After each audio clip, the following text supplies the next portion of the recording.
आपण सांगितल्याप्रमाणे राज्यात पावसाला सुरुवात झाली आहे, तरी पण मराठवाड्यात पेरणीसारखा पाऊस अजून पडला नाही. आज आहे 29 जून 2026.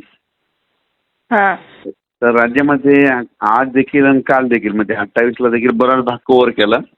आज देखील खूप कव्हर केला आणि आता ना उद्या 30, 31 जून, 1 जुलै, 2, 3 पासून 8 तारखेपर्यंत समजा राज्यात बऱ्याच भागात खूप पाऊस पडणार आहे. मग त्याच्यामध्ये ना जे राहिलेले सगळ्या गावाला पाऊस पडेल आणि त्या सर्व शेतकऱ्याच्या पेरण्या 8 तारखेच्या नंतर होतील.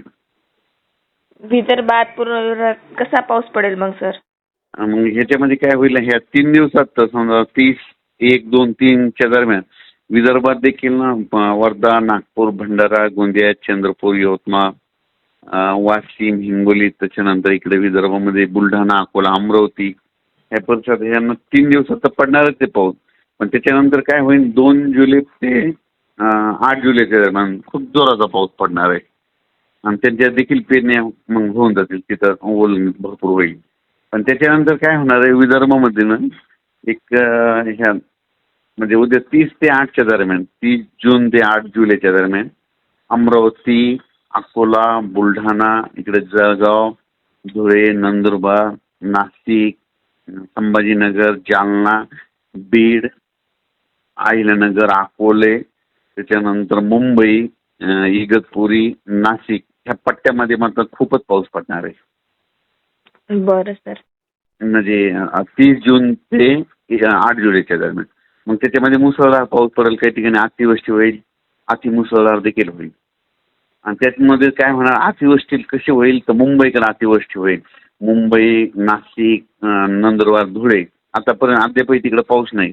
पण आता काही काही भागात तिथं ह्या ना त्या 30 ते 8 मध्ये सगळीकडे खूप पाऊस पडेल आणि त्या कॅचमेंट एरियामध्ये जे धरणं येतं समजा त्या धरणामध्ये छोट्या छोट्या तळ्यामध्ये पाणी देखील येईल. छोटे तळे तर भरूनच असतील पण धरणात देखील आवक येईल. तर मी म्हणलो होतं एक धरण भरणार तर ते एक काल तिकडं निळवंड्याच्या वरतीचं धरण भरलं एका पावसात. तसंच मग आता येते निळवंड्या धरणाला, इकडे गंगापूरच्या धरणाला बरेच धरणात काय होईल आवक यायला सुरुवात होईल त्यामध्ये 8 दिवसाच्या पावसामध्ये. आणि त्याच्यानंतर राहिलं पुन्हा कोणतं इकडं पूर सांगली, बीड जिल्हा, परभणी जिल्हा, नांदेड जिल्हा, यवतमाळ, त्याच्यानंतर इकडं बारामती पासून तिकडे कोल्हापूर हे पट्टा काय होईल उद्याच्याला आणखीन म्हणजे हे 30, 1, 2 मध्ये खूप कव्हर होऊन जाईल त्याच्यामध्ये. त्याच्यात त्यांना होईल. पण पुन्हा त्याच्यानंतर काय होईल 8 तारखेच्या याच्यात मात्र जिथे नाही पडला तिथं देखील त्यांना कव्हर होऊन जाईल. बरं सर.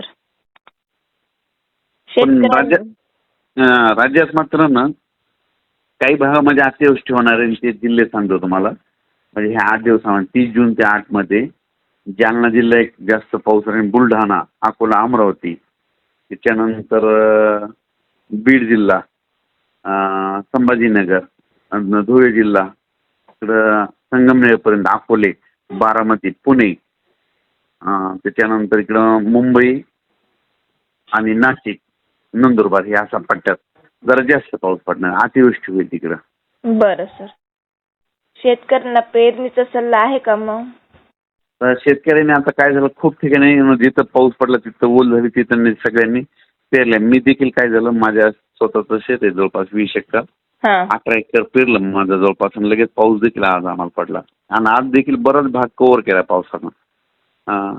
तसं ना आता ह्या म्हणजे दररोज ना ह्या 8 दिवसामध्ये सगळं कव्हर जाईल. मग सगळ्यांचं मात्र 10 जुलैच्या नंतर सगळ्यांच्या पेरण्या सुरू होतील मग समजा. बरं सर. हो. धन्यवाद सर.